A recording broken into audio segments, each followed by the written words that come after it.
You'd think more leads mean more sales, right? Wrong. Most businesses are drowning in low-quality leads from Facebook ad lead forms that never buy. And we fixed that by doing the exact opposite of what most marketers do. And our clients' lead quality literally tripled. In this video, I'll show you exactly how we do this. But first, you need to understand why almost every marketer gets this wrong. For those of you new here, my name is Rafael Hernandez, and I've managed over 10 million in ad spend, work with brands like Neil Patel's NP Digital and 𝗪𝗂, and I previously worked at Microsoft as a software engineer. And now I run an agency called Great Marketing AI, where we help businesses scale with profitable paid ads. All right, let's jump right into it. So first of all, let's talk about lead quality over quantity. And I hear about this one a lot, where a client will come to us and be like, I need more leads, I need more leads. But at the end of the day, your goal shouldn't be to have the lowest CPL. Your goal should be to have the highest quantity of quality lead, right? So more leads do not equal more sales. And this is an important one because a lot of business owners,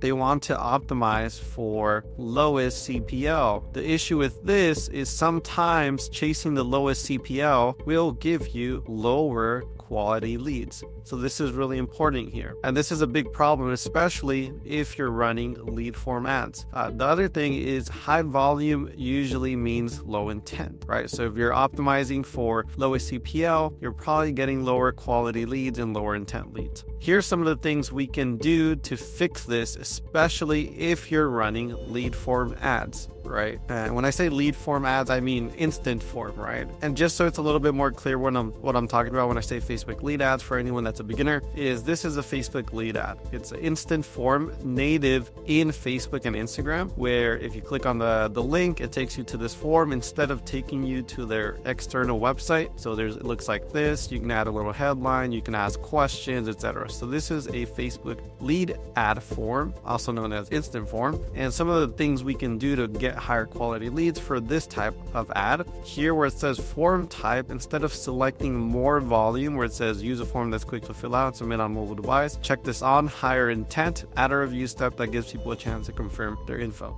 So this is an easy one you can do right off the bat, is change the form type to higher intent. The other thing is adding a greeting. This is a little, pretty basic, but sometimes I see a lot of lead forms where they have no greeting. I think the greeting is an excellent place to really pre-frame the type of lead that you're looking for or the type of offer that you're actually promoting. So here in this headline, you can be like, attention realtors, attention dentists, attention whatever, whoever your target audience is, attention realtors in California in your headline. So it's very specific, and that's going to help target better people. Attention, entrepreneurs making over 100K a month, very specific in the headline. Another thing you can do is add smart friction. So adding qualifying questions to filter out buyers. So one thing you can do that I don't see enough people use is the conditional logic question. So you can add a conditional logic to disqualify unfit leads. So for example, if I ask, what is your budget for this project? If the answer is 0 to 10K, what I can do using conditional logic, I can disqualify these people who answer 0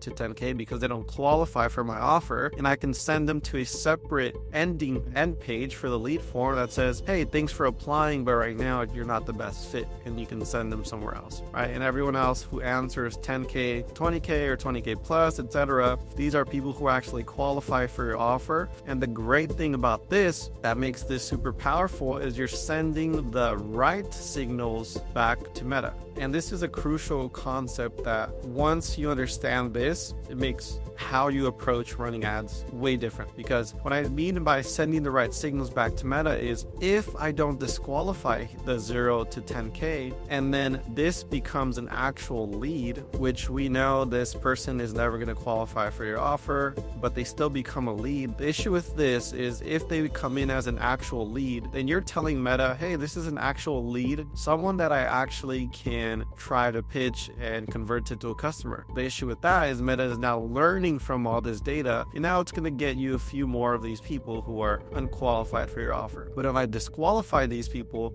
those signals never get sent back to Meta, and now I'm only optimizing for people who are answering the other option. This concept is crucial to understand when you're running meta ads. What signals are you sending back to the platform? Another quick little tip is make sure these aren't optional here when you ask phone number and email. So always make sure that these checkboxes here are unchecked. Another thing you can do is use the BANT framework. So BANT stands for budget, authority, need, and timeline. So when you're figuring out which qualifying questions you want to add to your instant form, and one thing I've found from running tons and tons of instant form ads, and look, I'm a fan of instant form ads. I like running instant form ads, especially if I'm running a new account and it's fresh. I'd rather start off with instant form ads and then test out or graduate to a funnel. But what I've found with instant form ads is sometimes adding more friction up front is going to work out better for you. Depends on what niche you're in, but don't be scared to add in more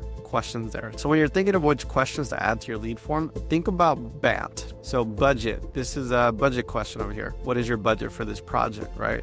That's a budget question. Authority meaning are you the decision maker, right? Do they have authority to make the decision? Budget, what's your budget for this project? For need, you can ask something like, what are you currently struggling with in terms of your marketing? So like, what is their actual need, right? And then for timeline, you can ask, how soon are you looking to fix the blank, right? For all of these, most of these questions, I always generally make them, multiple choice. So like choice A is 10K, and then choice B is 20K, etc. But I also like to add open-ended questions. So we'll kind of go into that, right? But all of this is going to help us identify serious prospects fast. Another quick tip, depending on your offer, like some questions I really like to ask is like, what's your website? What's your Instagram handle? And I really like these questions because if they give me their website or if they give me their Instagram handle, and again, it depends on your offer, what your offer is, right? But for me as a marketing agency, I can do research on their business and get a bunch of information even before I talk to them. So the other one is open-ended questions. So I like these two. So this is a short text that they can type in, right? Let's just say if you have an auto service / repair business, you can ask something like, what type of service are you looking? And then they have to type something in, right?